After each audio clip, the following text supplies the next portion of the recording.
పూర్వం ఇక్ష్వాకు వంశంలో మహాభిషుడనేవాడు పుట్టి ఉత్తమ ధర్మస్వభావుడై 1000 అశ్వమేధయాగాలని 100 రాజసూయయాగాలని చేసి ఇంద్రాది దేవతలను సంతృప్తిపరిచి స్వర్గలోకానికి పోయి అక్కడ దేవతలతోనూ ఋషిగణాలతోనూ కలిసి బ్రహ్మను సేవిస్తున్న సమయంలో గంగానది దేవవనితారూపం ధరించి బ్రహ్మసభకు రాగా, ఊరుమూలమేర్పడగన్ అయ్యు విధవలువు తొలగే అనిలంబు చేత విధూతమగుచు అమరులెల్లన్ పరాన్ముఖులైరి దానిన్ స అభిలాషుడై చూచే మహాభిషుండు. గంగాదేవి కట్టుకున్న చీర గాలికెగిరి తొడలంతా నగ్నంగా కనిపించాయట. దేవతలంతా ముఖం తిప్పుకున్నారు. కానీ మహాభిషుడు మాత్రం ఆసక్తితో చూశాట. మహాభిషుడు ఆ విధంగా చూడడం బ్రహ్మ కంటపడి బ్రహ్మ కోపపడి మానవ వనిత కడుపున పుట్టమని మహాభిషుణ్ణి శపించాడు.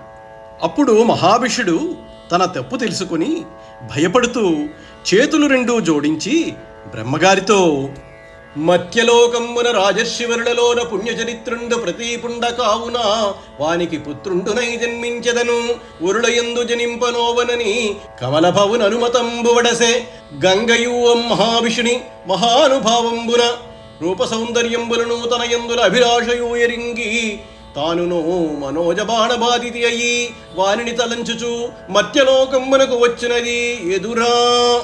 బ్రహ్మగారు మహావిషుడి కోరికని మన్నించారు. గంగ కూడా మహావిషుని గడిసరతనాన్ని మన్మథభావాన్ని మనస్సులోనే మెచ్చుకుని అతనిపై అనురాగం కలదై అతడినే తలుచుకుంటూ భూలోకానికి వచ్చింది. అట్లా వస్తూ వస్తూ వశిష్ఠ మహాముని శాపానికి గురి అయ్యి స్వర్గలోకాన్ని వదిలి భూలోకానికి వస్తున్న 8 మంది వసువులను గంగ మిక్కిలి ఆప్యాయంగా చూచి, యమధర్మరాజు యొక్క 10 మంది భార్యలలో వసువు అనే ఆమెకు జన్మించిన 8 మంది పుత్రులు వసువులు. వాళ్ళు ఆపుడు, ధ్రువుడు, సోముడు, అధ్వరుడు, అనిలుడు, ప్రత్యూషుడు, అనలుడు, ప్రభాసుడు. వాళ్ళంతా భూలోకానికి పోవడానికి గల కారణం ఏంటని గంగాదేవి వసువుల్ని అడిగింది. అప్పుడు వాళ్ళు అన్నారు, మేమంతా వశిష్ఠుని శాపం వలన భూలోకంలో జన్మించేందుకు వెళుతున్నాము. మేమంతా నీ కడుపునే పుట్టి శాప పరిహారం చేసుకుంటాము. నీకన్నా పవిత్రమైన స్త్రీ మరెక్కడ దొరుకుతుంది? అదీకాక మహాభిషుడై శంతనుడై పుట్టబోతున్నాడు. కాబట్టి మీ ఇద్దరి సంగమంలో మాకు జన్మను ప్రసాదించు అని అడిగారు. వారి కోరిక విన్న గంగాదేవి సంతోషించి, నేను